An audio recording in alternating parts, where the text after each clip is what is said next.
দেখতে পাচ্ছি ঝালকাঠি লাবিবা কাউন্টারে যে টিকিট বিক্রি করে কাউন্টারের দায়িত্বে যে থাকে সে কিন্তু যাত্রীদের গাড়ি না আসার কারণে টাকা নিয়ে উদয় হয়ে যায়। যাত্রীরা কিন্তু টাকা ফেরত পাচ্ছে এই মুহূর্তে। আমার টিকিটের টাকা ফেরত পাইছি আমি। কত টাকা কয়টা টিকিট ক্রয় তিনটা টিকিট করেছিলেন? ক্রয় করেছিলাম, তিনটা টিকিট 3000 টাকা, 3000 টাকা আমি ফেরত পেয়েছি। সূচনা হোমিও হল, এখানে সকল রোগের চিকিৎসা দেয়া হয়। কবিরাজ বাড়ি রোড, ঝালকাঠি। ওনার কাছ থেকে জি, সভাপতি সাহেবের কাছ থেকে ফেরত পেয়েছি। ওনার সহযোগিতা, সাংবাদিকের সহযোগিতা এবং ওনার সহযোগিতা আমরা টাকাটা ফেরত পেয়েছি। এই টাকা ফেরত। আর কোন যাত্রী আছে? দাও। হের কাছে একটা দিয়ে গেছে।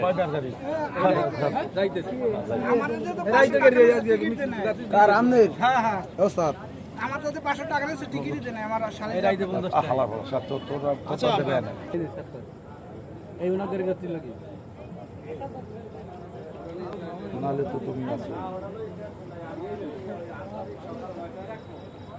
আসলে আপনাদের এই কাউন্টারের জন্য উনি চলে গেল করেন, বলবেন এই বিষয়ে?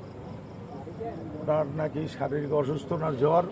এই ওনার লগে ফোনে আমি যোগাযোগ করছি, সে বলছে যে কাকা আমার তো খুব জ্বর, আমি যাইতে পারতেছি না, আর গাড়িও আসে নাই, আপনি টাকাটা ফেরত দিয়ে দেন, আমি আপনার টাকা দিয়ে দেবো। বিকল্প লোক রাখা যায় না কেন? বিকল্প লোক রাখে নাই কেন, এত কথা তো আমি ভাই বলতে পারবো না। মানে আপনি দায়িত্বটা পালন করছেন। আমি আপনারা বলছেন যাত্রী হয়রানি না হয়, সেই জন্য আমি তার সাথে যোগাযোগ করিয়া আমি যাত্রী টাকাটা ফেরত দিতে পারছি। এই জন্য আমি আমার নিজের দায়িত্ব থেকে আমি মনে করি যে আমি সঠিক কাজ করছি। ধন্যবাদ।